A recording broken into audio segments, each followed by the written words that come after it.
Salamat po. Now, allow me a few minutes to do what I have promised to the people that every meeting dito sa pag-usap natin sa taong bayan, that I will read the persons who are now under quasi-judicial or judicial scrutiny.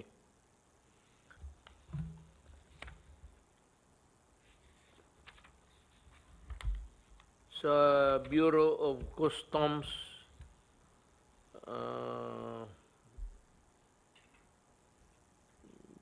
dismissed from the service na to, tinanggal na. Lumuntod si Macabando, grave misconduct. He was fired by the Ombudsman. Engineer Ramon Hernandez, gross neglect of duty, grave misconduct. He was dismissed by the Ombudsman. Raymond Cabigon, gross neglect of duty, conduct prejudicial to the best interest of the service, dismissed by the Ombudsman. Hale Sinen Gamil, gross misconduct of duty, grave misconduct, dishonesty.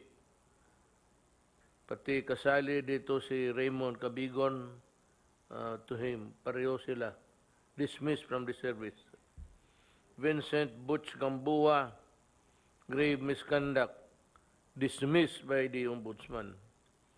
Vincent Butch, Attorney Laicio Martinez, gross neglect of duty, grave misconduct, conduct prejudicial to the best interest of the service, fired by the Ombudsman.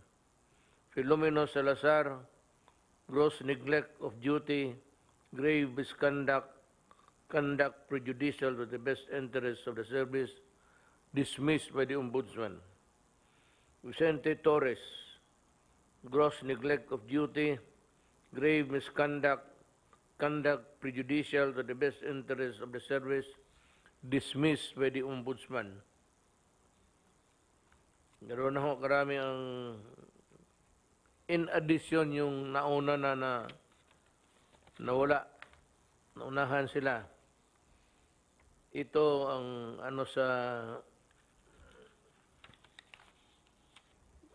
dismissed by the Ombudsman. Renly Tinana, grave misconduct, conduct grossly prejudicial to the service, fired by the Ombudsman. J.B. Raul U. Cometa, gross misconduct of duty, conduct prejudicial to the best interest of the service, fired or being investigated by the Ombudsman. Agnes Fabian, Bureau of Customs, with a firm decision from DOF, dishonestly dismissed from the service. Alan Pagkalinawan, grave misconduct, conduct prejudicial to the best interest of the service, the decision by the Customs was affirmed by the Secretary of Finance. Ramon Aquilan, grave misconduct sa BOC, dismissed from the service. Lahat pa na to. Aristotle Tumala, grave misconduct.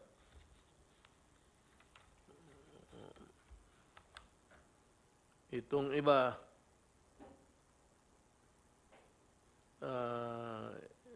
I think they are either dismissed or still being investigated. Pero basahin ko na lang, Jennifer Lagman, grave misconduct, investigated by the Ombudsman. wala na to. Tomas Alcid, grave misconduct, ombudsman.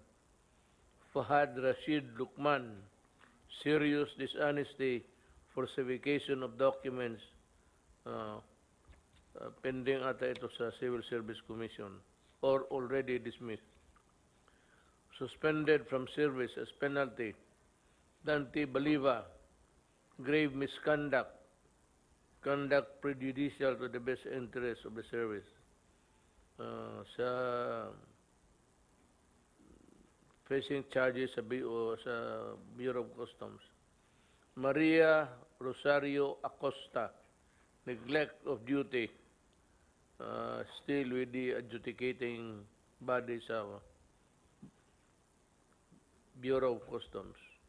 Nobel Carandang, gross neglect of duty with the Bureau of Customs. Dolores Domingo, investigated by the Ombudsman.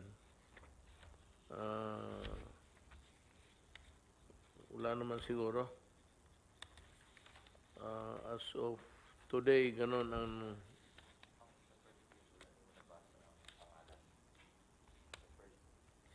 ang meron dito. Oo. Preventive suspension. PhilHealth. Jovita Aragona, grave misconduct, serious dishonesty, conduct prejudicial to the best interest of the service, being investigated by the Ombudsman. Calixto Gabuya Jr., same, PhilHealth, being investigated by the Ombudsman. We can expect shortly the decision of these cases. Next week, we are still investigating DPWH. Ang DPWH, ang pinaka-racket dyan is yung ghost project. So walang delivery ghost project. Marami yan. Karamihan yan, it's the regional director.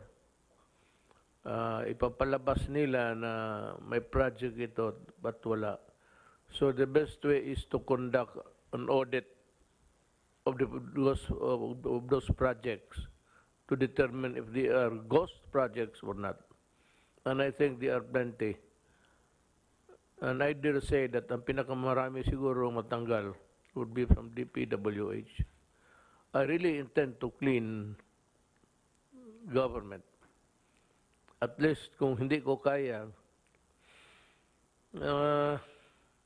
maminus-minusan ang kurakot sa gobyerno. Yan na lang ang konselo ng tao na mahuli at mapreso.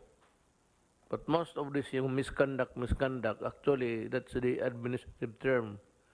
Pero kung sa tignan mo yan ang crime nila in the penal side, mga falsification yan, malversation. But dito sa limited kasi ang ground, pero just the same. Pag gross dishonesty, ganon yan. That's embezzlement. Ang pinakamarami, itong road right of way na hanggang ngayon, ewan ko kung ano nangyari. This was this scandal in somewhere in Cotabato. I remember it, but I am remembering it now. Tignan ko kung tanungin ko ang DPWH kung ano ang nangyari doon. Or I will have it re-investigated. Tapos yung sa itong mga karamihan ghost projects. Yan ang ano dyan. Yung iba naman, kagaya ng public works na nakita ninyo, yung kubeta na walang cover na puro nakahilira lang yung bowl ni Duro. Walang division, wala lahat. Yung mga putang yan ang klaseng trabaho. So yung balikan ko yon, I'd like to remind anybody sa DPWH who has had a participation there, being investigator or connected with the construction, you better you report to me. Tanungin ko kayo kung paano ako magdumi kung ganito na para kaming classmate, seatmate kami ng tangin. Kalukuhan, kabastusan talaga. I'm sure, government will not allow that kind of project. No engineering in his department, engineering department, or the engineers themselves would be too crazy to do that. Yan ang mga project na siyaw-siyaw. Yung partial delivery or yung halos yan, ibigay sa iyo yung project na ganun. For the longest time, wala masyadong investigasyon dyan. Pero kayong may kasalanan dyan sa mga ganun, I advise you to resign now. Resign now. Kasi pagdating ng panahon, I will throw the book at you. Even the kitchen sink. Tsaka makita ninyo, you will be prosecuted administratively and criminally at walang patawaran dito. This is not the time for condonation or being basta yung pera ng tao. Ang ibang kasalanan, okay lang. Pero itong mga ghost project, mga project na wala dyan, mga karamihan yan, yung mga health centers, wala yan. Atip lang yan. Kung yan ang ginawa ninyo, that's short-changing government. You will go to jail for that. I have 2 years to do it and about 6 months to file all the charges. I'm sure that ang Sandigan Bayan would be kept busy hearing the cases. Yan ang ano ko sa inyo. Talagang walang galit ako sa inyo. Kayong na-dismiss, bagay lang. You should not anybody's fault but yours for committing graft and corruption. So with that, I'd like to bid good night, goodbye. See you next week. Mga kababayan ko, yun yung para sa araw na to. Baka hindi ninyo nakuha, ha? Isang tao lang ang mag-ano nito. But of course, mayroong task force. He has to consult the task force. And maybe the task force will review. But, sabi ko sa inyo, do not delay it. Do not sit on it. Itong mga papel na to. When it is given to you for review, review it in one night. Kung hindi ka na matulog, problema mo yan. Submit it a day or 2 days after. Do not delay those paperwork. Even sa takbo ng papel from the lowest papuntang secretary. Do not delay. You're only given days. I do not believe in hindi mo matapos ng 2-3 araw. Wala kang ginawa. I mean, you're doing nothing. You're just asked to comment or to give your advice. Do not go into other things which are not delegated to you.